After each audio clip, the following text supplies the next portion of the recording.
তারা বলছে তাদের এই আইডি নাকি ফেক হয়ে আইডি হ্যাক হয়ে গিয়েছিল।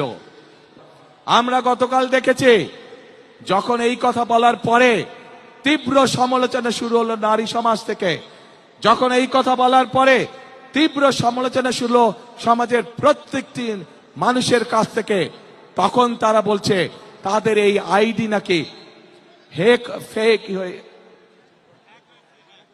আইডি হ্যাক হয়ে গিয়েছিল।